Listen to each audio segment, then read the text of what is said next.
여러분, 이 마태복음 24장을 보면 그 마지막 때에 일어날 일에 대해서 주님이 적어 놓으셨잖아요. 그런데 많은 사람들이 특별히 인터넷 같은 것을 통해서 보면 이 마지막 때를 설명할 때 주로 등장하는 것이 이 우리들의 마음에 굉장히 그 어려움을 주는 그 재난, 경고, 전쟁, 난리 이런 소문들이잖아요. 근데 사실 그런 일이 세상에 있어요. 그래서 마태복음 24장 여러분이 펴서 보시면 그 24장에도 예수님께서 이 마지막 때를 물어보는 제자들, 자기들 나라의 그 마지막과 또 이 세상 끝을 물어보는 그 제자들에게 예수님이 하신 말씀이 있어요. 그렇죠? 우리에게 상당히 중요한 말씀이죠. 예, 그 4절에 보면은 예수께서 대답하여 가라사대 너희가 사람의 미혹을 받지 않도록 주의하라. 이렇게 돼 있지 않습니까? 근데 그 끝을 계속 읽어보면 이 나라와 나라, 민족이 민족을 치는 전쟁, 기근, 지진, 세상에 있는 많은 어려움들, 재앙들 이런 것들은 사실 이 끝을 알려주는 징조는 아니라고 말씀하신 거예요. 그것은 재난의 시작이라. 여러분, 이 재난의 시작은 다른 말로 하면 심판의 시작이잖아요. 그렇죠? 그래서 이런 것들에 대해서 깨어나지 않으면 우리가 이런 것들 때문에 어떻게 돼요? 멸망으로 갈 수 있는 그런 것에 사실은 징조죠. 그러나 이 세상 끝에 대한 사실적인 징조는 아니에요. 그래서 우리가 이 사람들에게 주의 다시 오심을 전할 때 또 가장 먼저 전하고 또 중심을 이루고 항상 전해야 할 것이 우리가 그동안 공부한 그런 것들이에요. 그래서 여러분, 우리가 무엇을 살펴볼 때 상당히 조심해서 살펴봐야 되잖아요.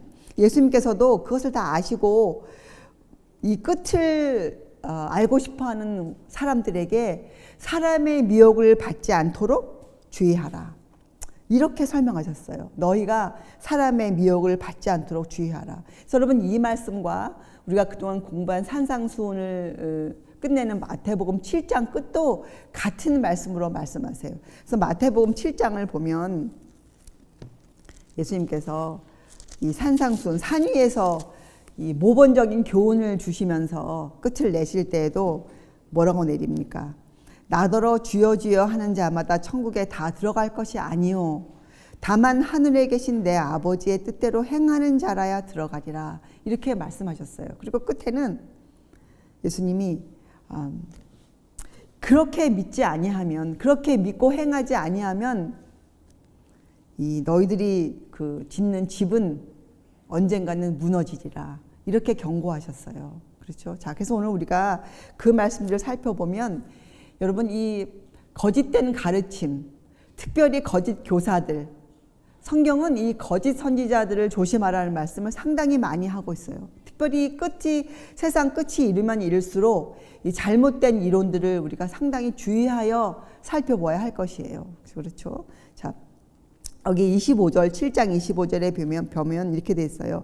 비가 내리고 창수가 나고, 창수는 홍수가 나서 넘치는 물이죠. 예, 창수가 나고 바람이 불어 그 집에 부딪히되 무너지지 아니하나니. 어떤 사람들? 주초를 반석 위에 놓은 사람들. 그 집이 무너지지 않는 단 하나의 이유는 그들의 집의 주초가 어디 있다는 거예요. 반석 위에 세워져 있기 때문이라. 이렇게 말씀하셨어요. 자, 그럼 여러분이 우리가 그동안 공부한 것을 함께 생각해 보면 이 반석이 무엇입니까? 이 반석 위. 이건 물론 예수 그리스도를 말씀하시지만 특별히 이 우리가 살아야 인생의 반석은 어디 있냐? 예수님을 믿는 것으로만 끝나는 것이 아니에요.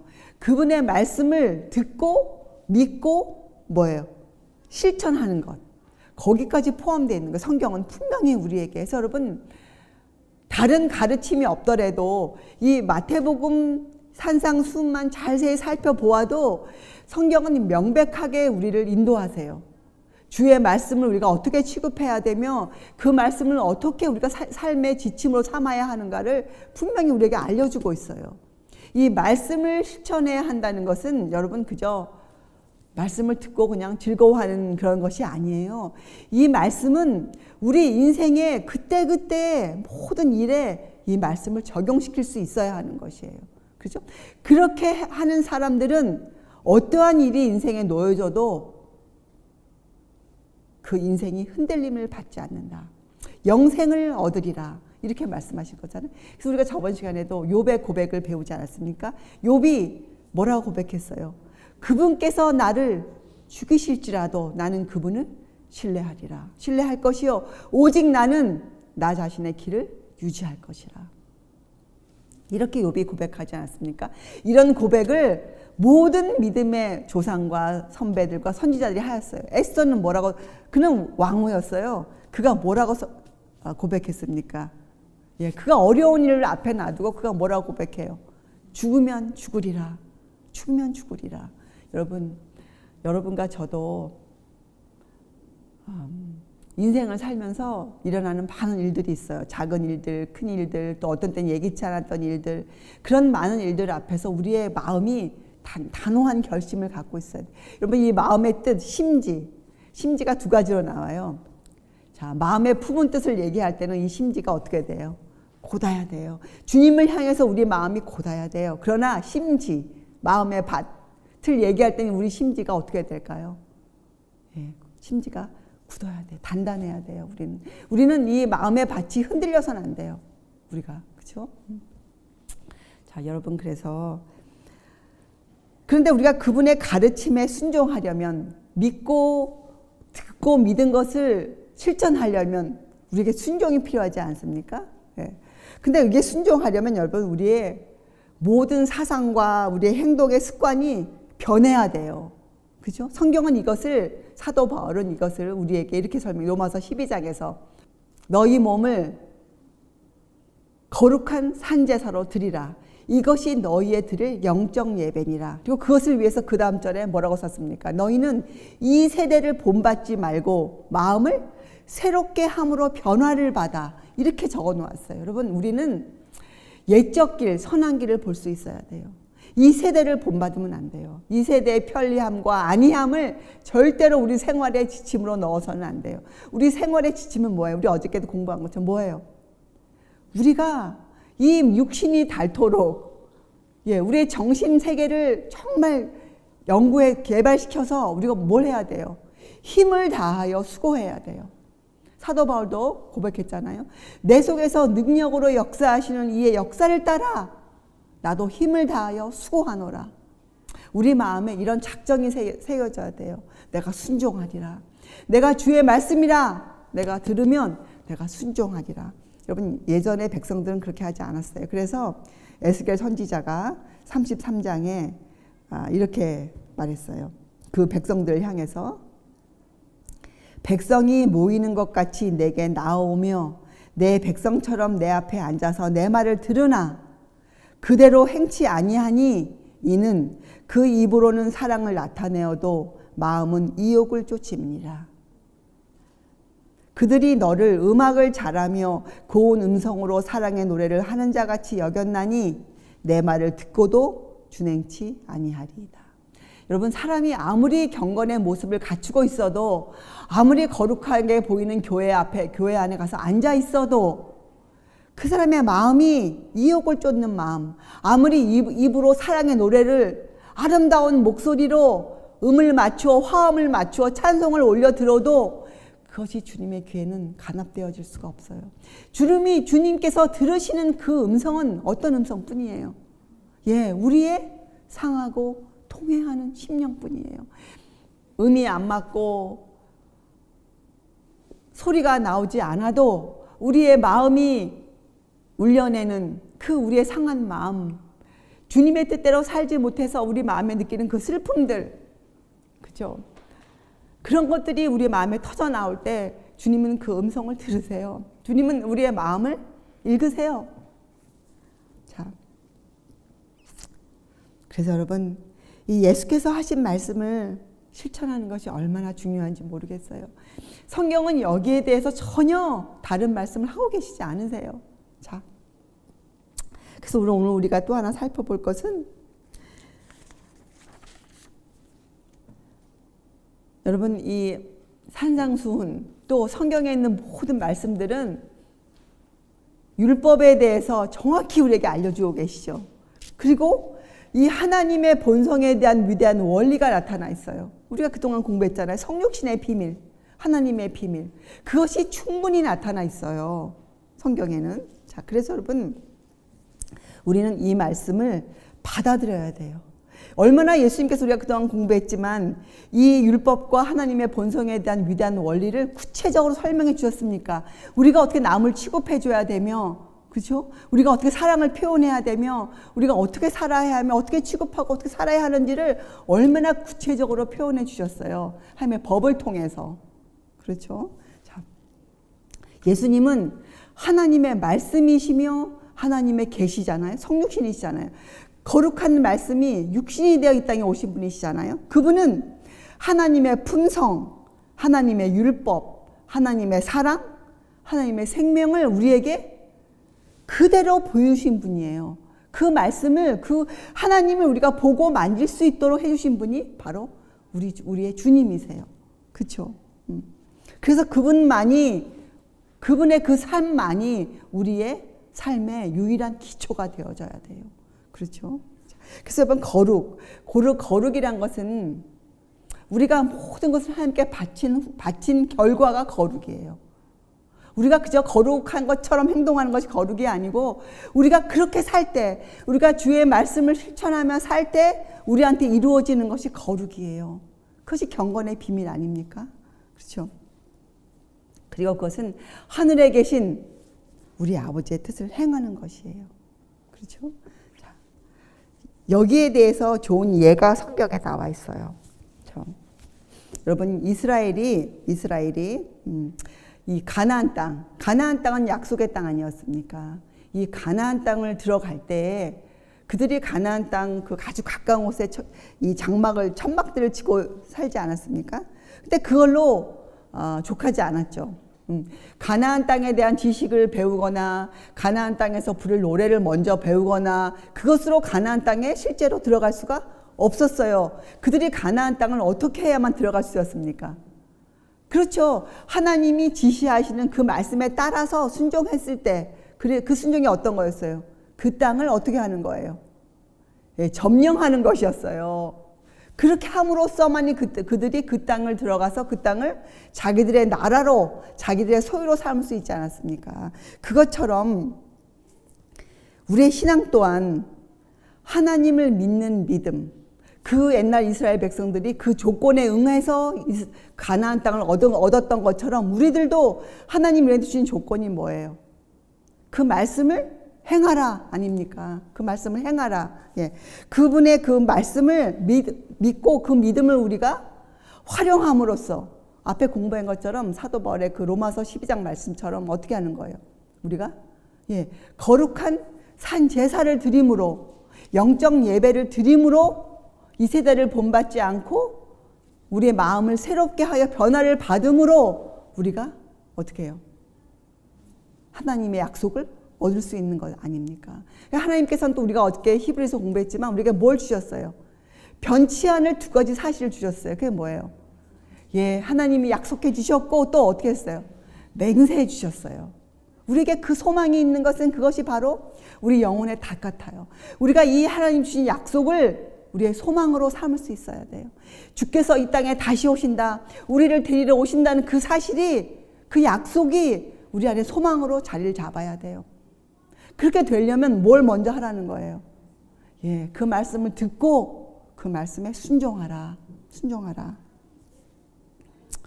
그래서 여러분, 신앙은 이 주의 말씀을 실천하는 일에 있어요. 신앙.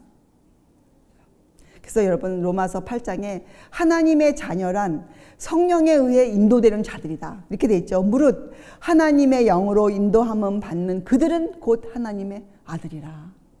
성령께서도 이 일을 위해서 우리 안에서 역사하시기를 원하시는 거 아닙니까? 우리가 그 일을 위해서 우리의 몸을 내어드려야 돼요. 그렇죠? 그래서 여러분, 다른 기초 위에 건물을 세우지 마세요. 다른 기초 위에 여러분의 신앙을 세우지 마세요. 여러분의 인생을 다른 기초 위에 세우지 마세요. 그러면 그것은 곧 무너져 버려요. 성공하는 것처럼 보여도 성경 말씀은 명백히 우리에게 말씀하시기를 그것은 무너진다, 이렇게 결과를 알려주고 있어요. 그렇죠? 자, 인간적인 사상과 견해를 버려야 됩니다. 여러분 자신의 생각을 버려야 돼요. 무슨 일을 하든지 여러분의 것은 버려야 돼요. 그렇죠? 자, 여러분 이렇게 안 할 때 많은 사람들은 어떤 자기들이 한 일을 어떻게 보이려고 애를 쓰냐면 이것을 하나의 특별한 섭리로 보이기 위해서 애를 써요. 또 아니면 이적적인 어떤 사건으로 보여지게 하기 위해서 애를 써요. 여러분 어떤 것에 대한 인상이나 느낌이나 행동이 하나님의 거룩한 표준보다 결코 위에 있어서는 안 돼요. 여러분과 저에게 심어져야 할 것은 거룩한 표준 하나예요. 여러분이 느끼는 어떤 느낌, 여러분이 가지고 있는 어떤 인상, 여러분이 행하는 어떤 행동이 여러분의 표준이 아니에요. 그것이 어찌했든지 간에 여러분이 갖고 있어야 될 기준 하나는 단 하나, 거룩한 표준이에요. 하나님의 법이에요. 하나님의 법. 근데 이것이 안 될 때 사람들은 자기들의 사상과 견해를 이렇게 연결시켜요. 특별한 섭리이다 이것이. 다른 곳에는 전부 홍수가 나고 불이 나도 우리가 살고 있는 곳은 안전하다. 이렇게 자기들이 하고 있는 사업에 대해서 이적적인 현상을 갖다 끼워 맞춰요. 우리가 하고 있는 이런 것, 자기들의 주장을 굉장히 특별한 것으로 만들어내어요. 주님께서도 그렇게 하시지 않으셨어요? 당신의 사업을 하실 동안. 그죠? 자, 그래서 여러분 우리가 오늘 이 한 가지를 살펴볼 것인데 아주 중요한 것이에요. 성경에 하나님께서 그 옛날 이스라엘 백성들에게도 이 절기를 허락하셨죠. 왜 주셨습니까? 절기를 왜 주셨어요? 절기는 예수 그리스도께서 이 땅에 오셔서 해야 하실 일들을 미리 보여주는 것으로서 절기를 주셨어요. 유월절은 왜 주셨습니까? 그 하나님의 어린 양에 대해서 알려주신 거 아니에요? 그래서 그들이 뭘 기억하여 유월절 지켰습니까?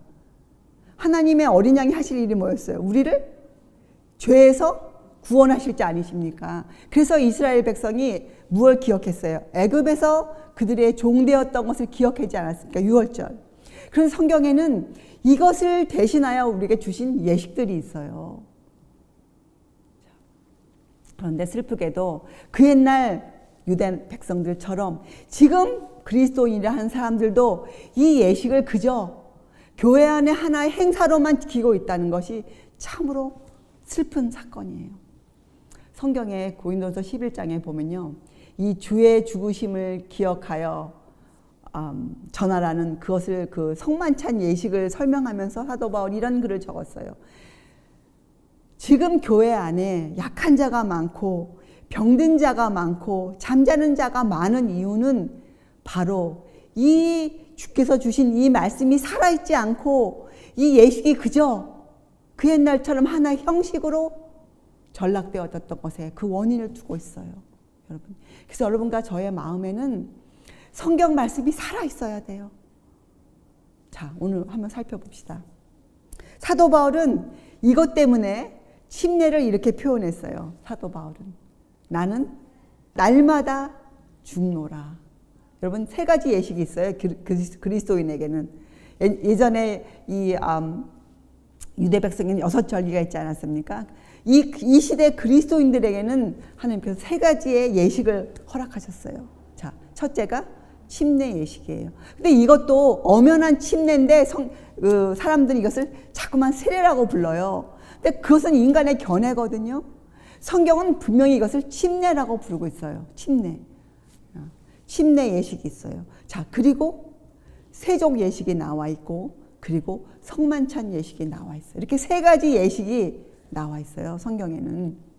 그런데 이 예식이 갖고 있는 그 의미와 뜻이 살아있지 않으면 이것은 그저 그 옛날 백성들처럼 형식으로 전락되어져 버려요. 그래서 우리 마음에 기억되어져야 할 것들이 기억되지 않아요, 여러분. 특별히 이 예수님의 부활을 기억하기 위하여 이 시대 종교계가 외치는 것이 무엇입니까? 이 시대 종교계가 외치는 것이 하나님의 법과는 상관없이 주님의 부활을 기념하여 지키자. 주님의 부활을 높이 사자. 이것을 내걸고 지키는 것이 바로 뭐예요? 일요일을 신성시 여기는 것이에요. 일요일을 거룩한 날로 지키는 것이에요. 그런데 이것의 기초가 여러분 그저 넷째 율법을, 넷째 계명을 어기는 것이라 이렇게 끝나면 안 돼요.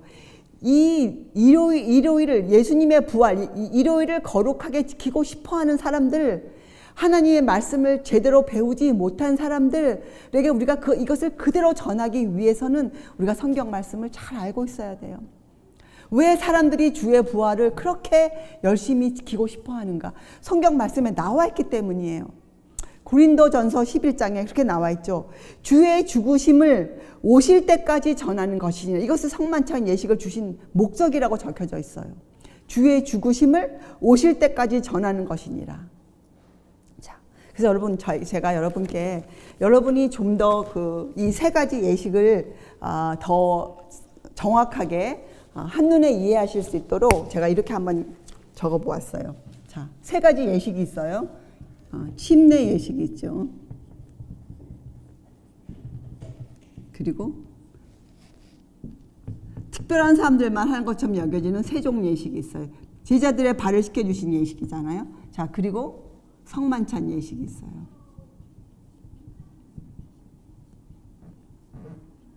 이 예식들이 잘못된 가르침으로 인해서 형식으로 전락되어 있기 때문에 사도 바울은 교회 안에 능력이 나타나지 않고 있다고 말씀하고 있어요. 그죠? 약한 자가 많고 병든 자가 많고 잠자는 자가 많도다. 깨어나지 못하는 이유가 주께서 주신 말씀이 살아있지 않기 때문이에요. 자, 침례 예식. 여러분, 침례 예식을 공부하려면 여러분들이 로마서 6장을 공부해야 돼요. 로마서 6장을 공부해야 돼요. 그리고 고린도전서 15장을 여러분들이 잘 읽어보셔야 돼요. 자, 오늘 집에 가셔서 이 로마서 6장과 고린도 15장을 잘 읽어보세요. 사도 바울은 이 침례 예식을 주님의 부활과 연결시켜서 로마서 6장에 설명하고 있어요. 그래서 사도 바울의 고백은 무엇이었습니까? 나는 날마다 죽노라. 왜요? 침례 예식은 그저 한 번, 일생에 한 번 침례 예식을 받고 나는 침례 받았노라, 다 되었노라, 이런 예식이 아니기 때문에 그가 뭐라고 외쳤어요? 나는 날마다 침례를 베푸노라. 나는 날마다 침례를 받노라. 나는 매일 죽노라. 그가 그렇게 고백했어요. 우리도 매일 죽어야 돼요. 그래서 이 예식은 여러분, 이 세 가지 예식은 우리가 어떤 특별한 날 행하는 예식이 아니에요. 주께서 주신 이 예식들은 형식이 아니에요. 이 예식은 우리 마음에 매일매일 살아있어 역사되어져야 하는 일들이에요. 성령께서 이 일을 통해서 우리를 가르치셔야 하는 일들이에요. 그렇죠? 침례를 통해서 성령께서 우리에게 죄를 가르치셔야 돼요. 죄 문제. 우리에게 죄를 가르치셔야 돼요. 그렇죠? 자, 그리고 세종 예식으로 들어갑니다. 자, 세종 예식은 언제 나와 있습니까? 요한복음 13장에 나와 있어요. 자, 베드로가 뭐라고 얘기했습니까? 예수님께서 발을 씻기실 때. 여러분, 참으로 귀한 것은 예수님께서 마지막 그 주간에 행하신 일이 종의 모습을 극명하게 보이신 거예요. 종의 모습을. 12명의 제자들이 아무도 그 일을 하고 싶어 하지 않을 때에 내가 왜 네 종이냐? 나는 너보다 높다. 이런 마음을 갖고 있을 때에 예수님이 슬픈 마음으로 어떻게 겉옷을 벗으시고 허리에 수건을 두르셨어요. 그리고 누구의 발을 먼저 씻기셨습니까? 예수를 판 자, 유다의 발을 맨 먼저 씻기셨어요. 그분이 예수님이세요. 발을 씻기셨어요. 그때 베드로가 깜짝 놀랐죠. 베드로가 뭐라고 고백합니까? 주여, 주께서 내 발을 씻기시나이까? 그럴 수 없느니라. 그때 예수님은 뭐라고 말씀하세요? 내가 네 발을 씻겨주지 않으면 너는 나와 상관이 없느니라. 이게 무슨 말씀이에요? 여러분, 우리는 분명히 침례를 통해서 어떻게 해요? 죄 문제를 알아요. 그렇죠? 그리고 매일 죄를 버린다 고백해요. 그러나 이 고백만으로는 우리가 주님을 뵐 수가 없어요. 고백만으로는 뭐가 필요해요? 종의 일을 해야 돼요. 세종 예식. 세 계명을 너희에게 주노니 서로 사랑하라. 내가 너희를 사랑한 것 같이 너희도 서로 사랑하라. 세종 예식을 행해야 돼요. 여러분과 저는 예수님의 그 피의 공로로 인해서 우리가 죄를 깨닫고 나가지만 우리는 무엇을 배워야 될 사람입니까? 우리는 의를 배워야 돼요. 의를. 그죠? 예. 주님의 의를 배워서 사랑을 행할 수 있어야 돼요. 그렇죠? 그래서 이 세종 예식은 자기를 살피는 일이에요.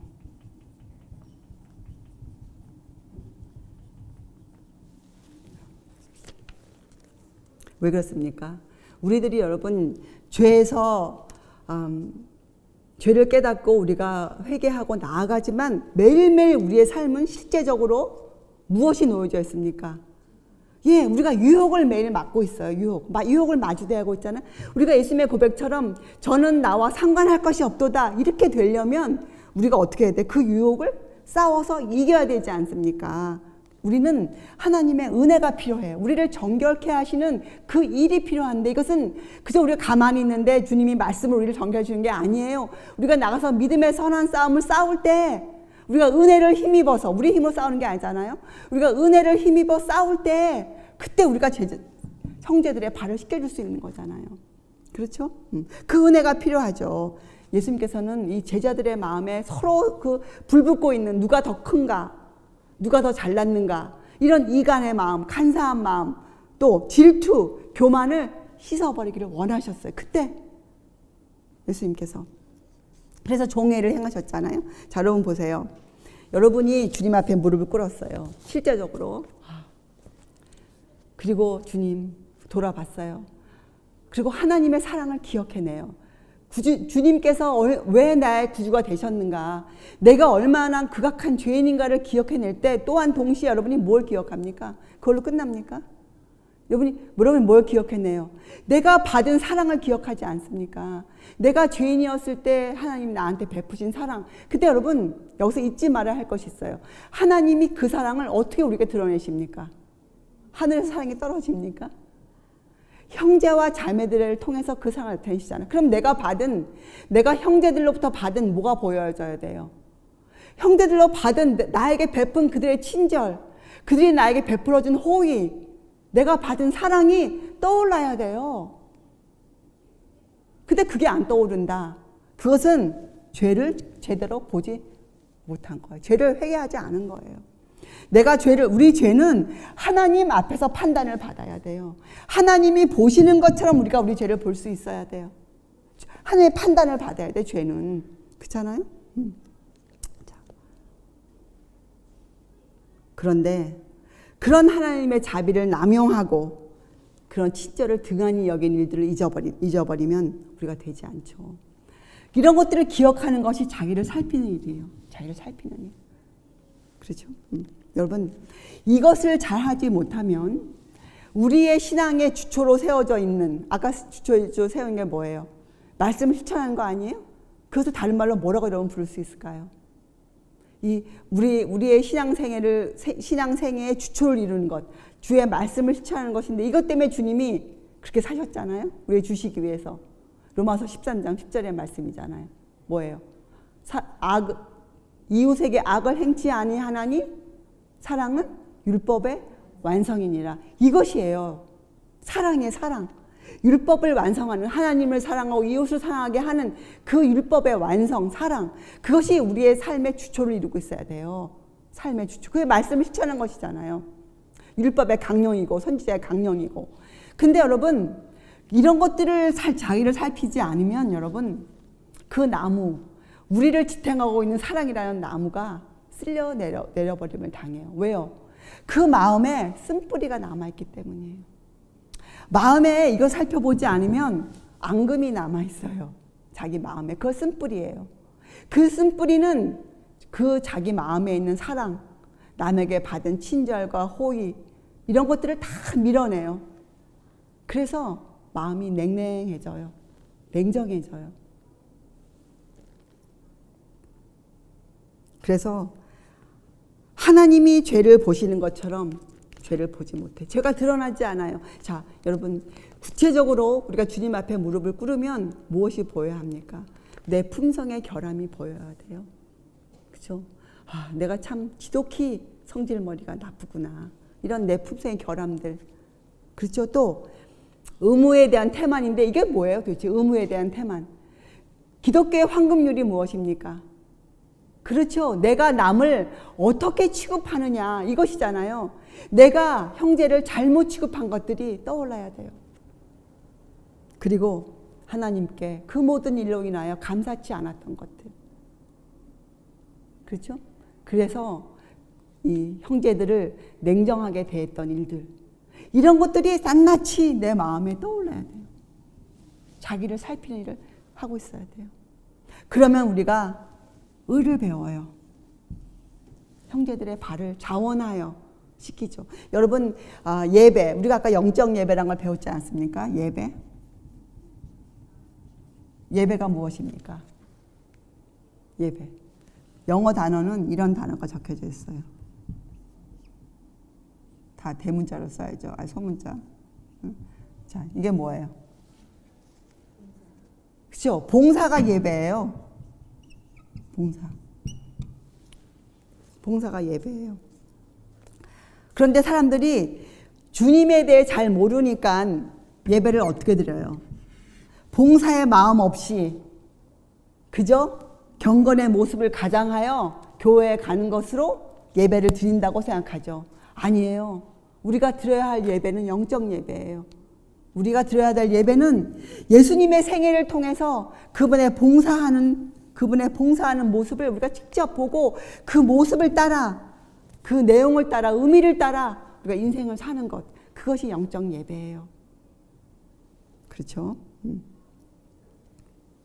자, 그래서 이렇게 자기를 살펴요. 그래서 여러분 이 세종예식을 설명한 요한복음 13장에도 예수님이 이렇게 얘기했어요. 그거 다 설명하면서 너희가 이것을 알고 행하면 복이 있으리라. 여러분 우리가 세종예식을 행할 때는 그것을 알고 행해야 돼요. 알고 행해야 돼요. 이게 도대체 무슨 의미인지, 왜 주셨는지, 우리가 어떻게 행해야 하는지, 그리고 신내식을 통해 우리가 세종예식으로 나아갈 수 있어야 돼요. 자, 그리고 얼로 드디어 나아갑니까? 그리고 가는 것이 성만찬 예식이에요. 이건 뭐예요? 1년에 교회에서 몇 번 행하는 행사가 성만찬 예식입니까? 이것은 우리가 매일매일 행해야 하는 예식이죠. 순간마다. 뭐예요? 주님의 살과 피를 먹고 사는 일이에요.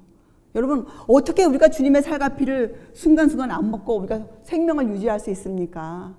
우리 호흡이 유지되어도 생명을 유지할 수 없잖아요. 주님과 살아있는 관계, 생명적 연합관계를 맺을 수가 없잖아요. 성만찬 예식이 우리한테 필요하죠. 그래서 이것은 그리스도와의 교제예요. 이때 비로소 우리가 주님과 어떻게 얼로 들어가요?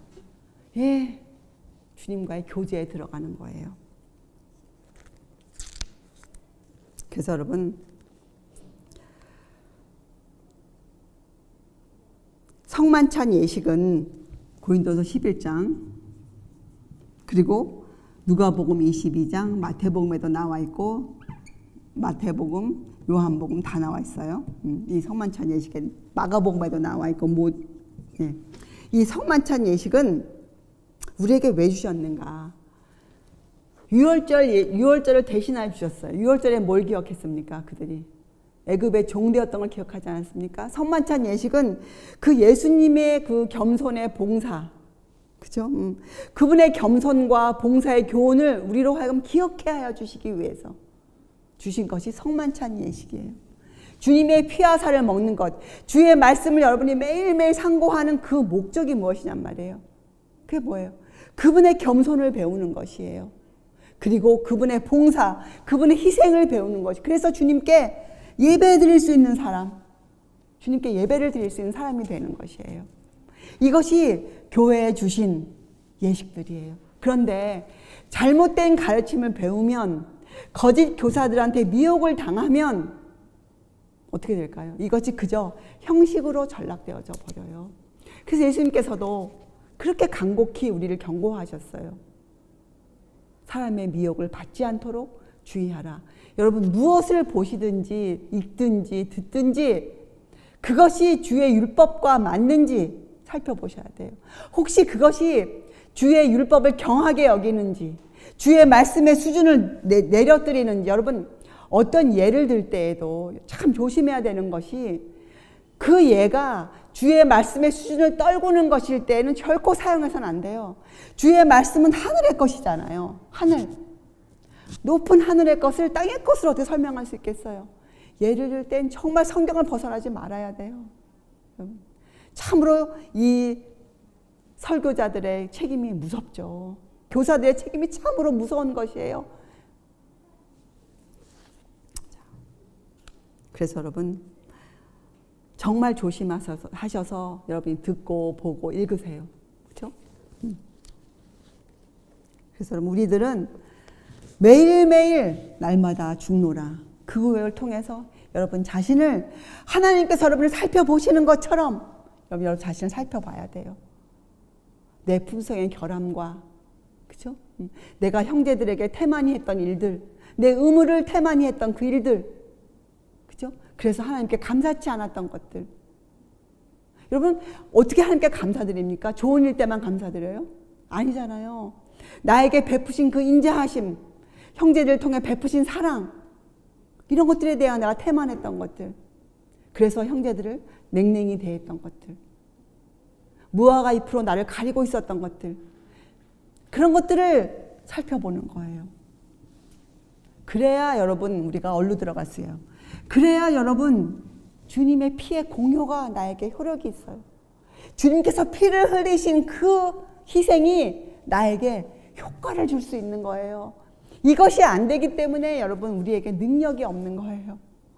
여러분, 가룟 유다는 예수님께서 발을 씻기실 때 어땠을까? 유다가 그 전에 이미 유다는 마음에 흑심을 품었잖아요. 예수님 팔 마음을. 근데 유다의 그것을 아시고도 예수님께서 그의 발을 먼저 씻기셨어요.